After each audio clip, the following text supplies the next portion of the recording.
नमस्कार, फिर पैसा बोलता है में आपका स्वागत है। मैं आनंद श्रीनिवासन।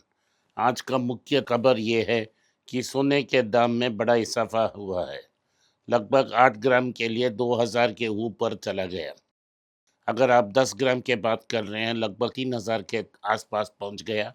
2800 रुपया 10 ग्राम के लिए बढ़ गया। ये सडन स्पॉट था। सुबह भी एक स्पॉट था, शाम में भी एक बड़ा स्पॉट आ गया। तो लगभग 280 रुपया 22 कैरेट और 18 कैरेट में हुआ। इसका मतलब ये है कि 22 कैरेट गोल्ड 13,480 तक पहुंच गया। तो ये एक सडन स्पाइक है। 4,140 डॉलर पे पहुंच गया है। ये अपर एंड ऑफ द रीजन तक पहुंच गया है। मैंने आपको बताया कि तक 3,950 से लेके 4,200 तक ऊपर नीचे जा सकती है। आज निफ्टी ने विचित्र काम किया है। पिछले 2 दिन से ही कर रही है। आखिरी 2 मिनट में ये 150 पॉइंट 200 पॉइंट ऊपर हो रही है। आज भी 24,500 के आसपास थी निफ्टी और लास्ट मिनट में अंत में 150 पॉइंट की बीच होके 10 पॉइंट ऊपर क्लोज हुई। लेकिन बैंक निफ्टी 167 पॉइंट्स नीचे क्लोज हुई और एक समय ये 400 पॉइंट नीचे थी। ओवरऑल अगर हम आज देखें, ऑटो इंडेक्स में ऊपर थी, मेटल 4.4% ऊपर थी, आईटी फ्लैट थी, फार्मा मार्जिनली नेगेटिव थी, एफएमसीजी भी मार्जिनली नेगेटिव थी।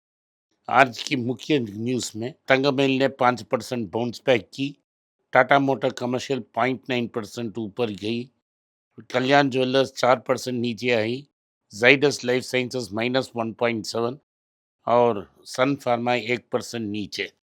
मुख्य खबर में है कि जब मैंने सिस्टर चैनल में बहुत सालों पहले कहा था कि अगर एलआईसी को कम्प्लीटली अवॉइड करो। अगर आप एलआईसी पे लगाते हो, अपना पैसा गवा गवा देंगे। अब एक बोनस के बाद प्राइस 389 के पास है।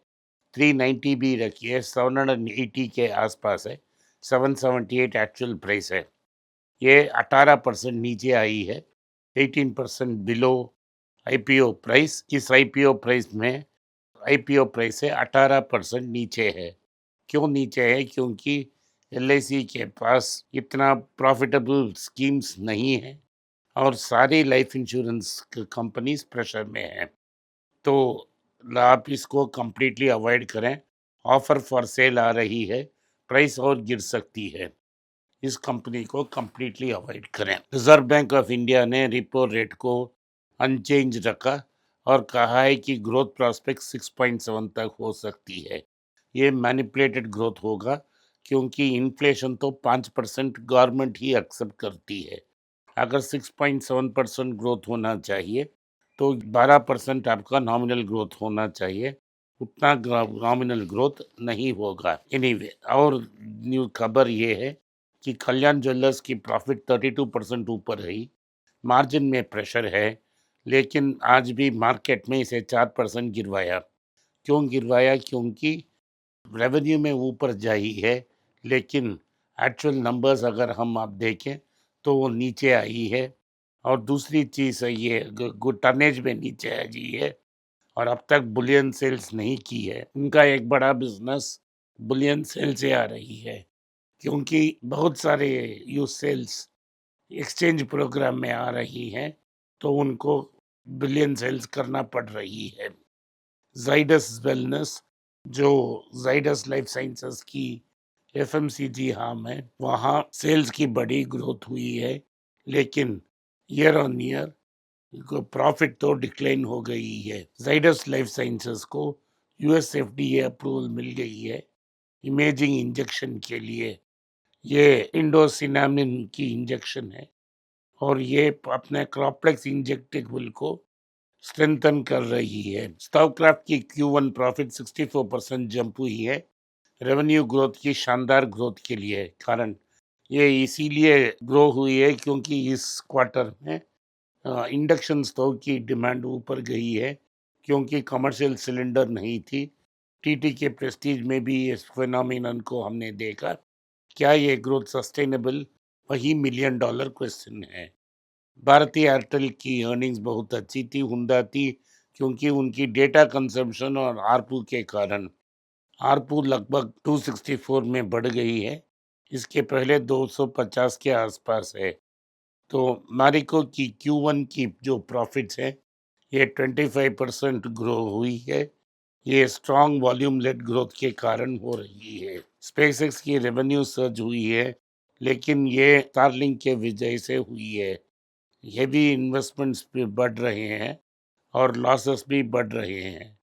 तो नेट लॉस लगभग $541 मिलियन है और इससे कंपनी रिकवर नहीं कर पा रही है। आईपीओ प्राइस के नीचे ट्रेड हो रही है। सिप्ला की इमेजिन ने यूएस एफडीए क्लियरेंस मिल गया है फॉर न्यूयॉर्क मैन्युफैक्चरिंग फैसिलिटी उनकी। डॉक्टर रेड्डी को एक नया जेनेरिक का अप्रूवल मिल गया है और उन्होंने यूएस में इसको लॉन्च कर दी है। इसका नाम है सुगनामेडिक्स नाम का एक कंपनी, सुगामेडिक्स। सन फार्मा की प्रीमियम पोर्टफोलियो यूएस जेनरिक्स की उनकी वीकनेस को ऑफसेट कर रही है, लेकिन शेयर्स फुल्ली प्राइस्ड हैं। रे डालियो वार्निंग दे रहे हैं कि एआई की जो रैली है वो हिस्टोरिक मार्केट बबल्स जैसे हैं और कभी भी करेक्ट हो सकती है। 1929 और 2000 क्रैश के साथ इसका तुलना किया गया है। परसिस्टेंट सिस्टम्स ने एक वार्न की है, ये एक ट्रेडिशनल आईटी रेवेन्यू को अफेक्ट कर सकती है और इससे ट्रेडिशनल रेवेन्यू अफेक्ट हो जाएगी। इंडियन आईटी फर्म्स क्या कर रहे हैं, स्मॉलर एआई डील्स के पास जा रहे हैं ताकि उनका ग्रोथ प्रोटेक्ट हो जाएंगे। TCS, Infosys, Wipro, Tech Mahindra healthy additions कर रहे हैं स्मॉल साइज एआई डील्स में। सो एल&टी को अल्ट्रा मेगा अडनॉक की ऑफशोर कॉन्ट्रैक्ट 15,000 करोड़ का मिल गई है। नमूरा कहती है कि आईसीआईसीआई बैंक और एचडीएफसी बैंक को तक ये 3 लॉन्ग टर्म के लिए अच्छे हैं। अभी तक एचडीएफसी बैंक की अच्छे रिपोर्ट के बावजूद 2 ईयर लो के पास ट्रेड हो रही है। एचडीएफसी लाइफ 2 ईयर लो के पास ट्रेड कर रही है। hyundai कह रही है उनकी मार्केट शेयर गिर गई है। 2030 तक वो 26 कार्स लॉन्च करेंगे, नए मॉडल, ताकि वो मार्केट शेयर को फिर से पाएं। माइक्रो फाइनेंस इन लेंडिंग में कम हो रही है क्योंकि मॉनसून कम होने से लेंडिंग रिस्क ज़्यादा हो रहे हैं।